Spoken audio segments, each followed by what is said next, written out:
No, báči Matúš, viete, čo chcem vás pýtovať vás? Ako stojíte z kúsa Tatia, že by počuli aj naši Ale rumúnsky či slovenský? slovenský? So zdravím stojím tak, že je dlhová choroba, nie je taká strašná na smrť, ale je dlhá, unovaná a ďalej neviem, čo bude. Už rok aj pol som posteli, ale háci vykúrim, si navarím, ale ďalej nevládzem nič robiť.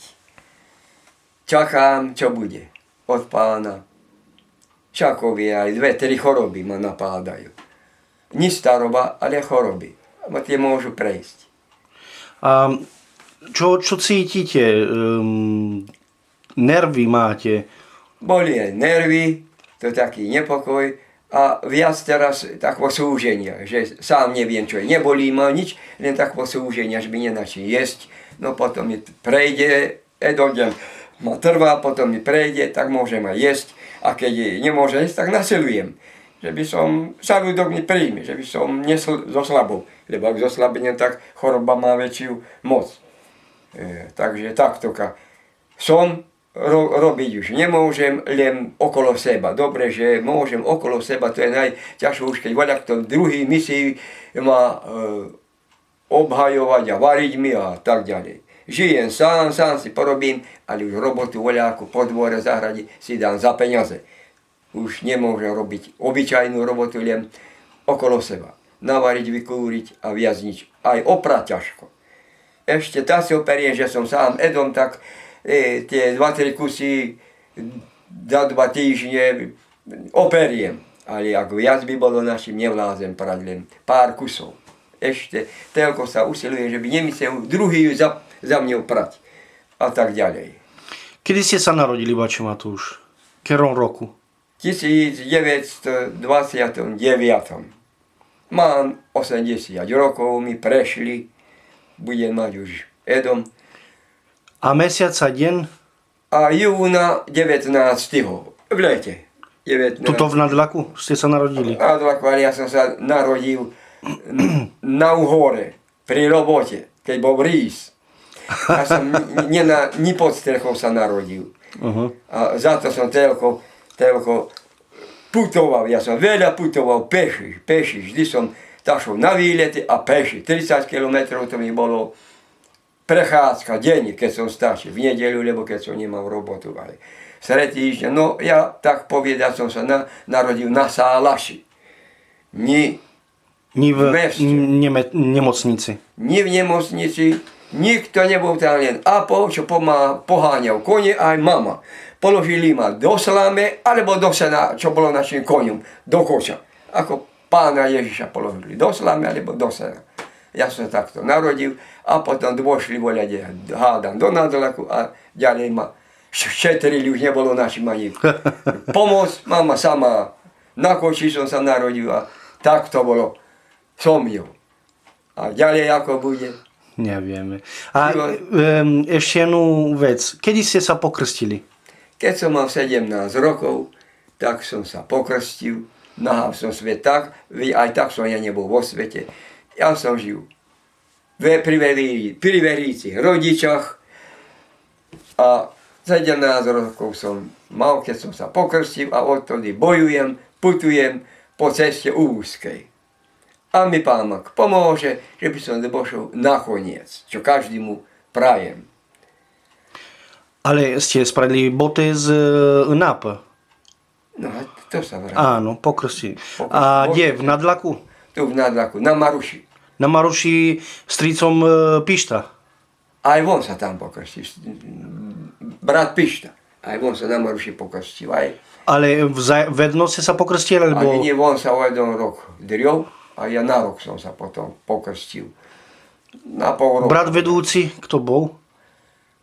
Ľavko, málo kto pozná, to bolo dávno zomrel.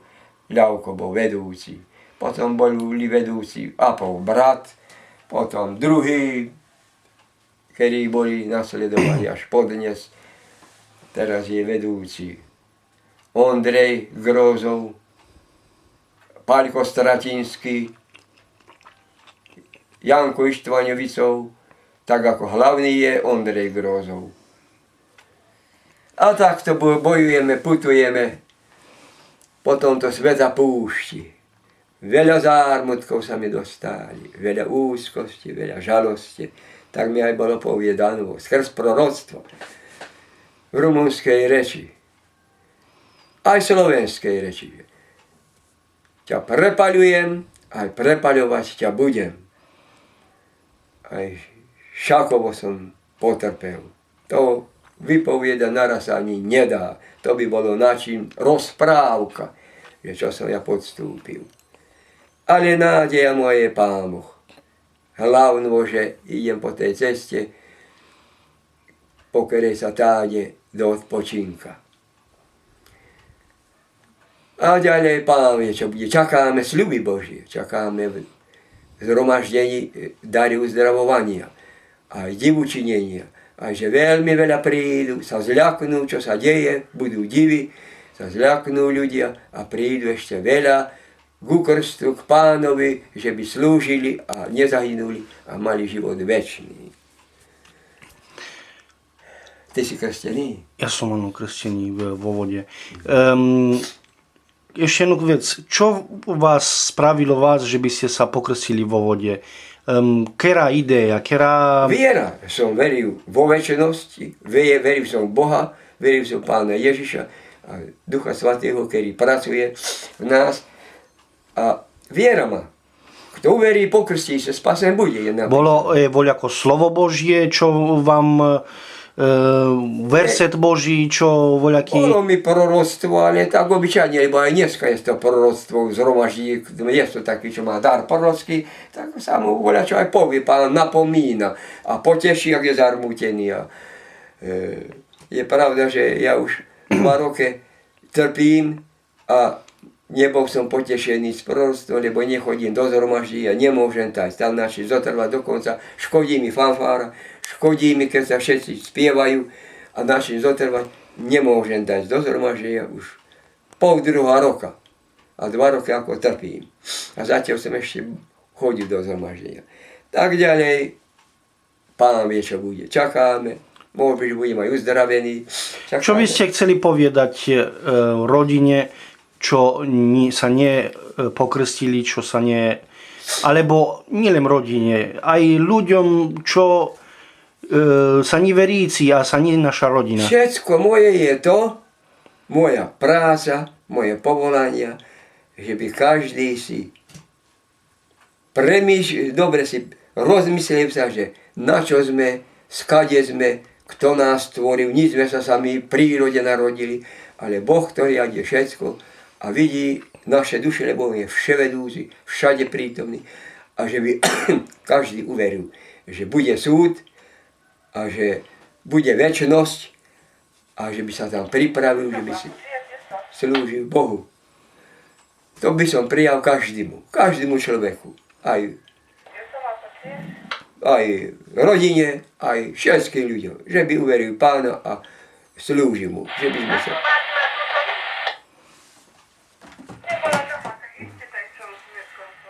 Tu sa zhovárame, sa zoberáme u mňa.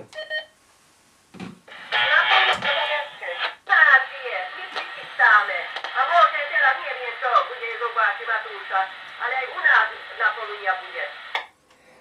Ale veď von sa na raňajkoval. No tak na Polunia budeš u mňa. No. Nie je to probléma, nie je to probléma. Toto sa, vieš, inakšie telefóny. Je to inakšie, ja toto poznám. Vystať donesú ľudí. Takéto telefóny. Tak na mlado vyzeráš, čierne vlasy, veď aj ty, koľko máš rokov? Ja mám 37.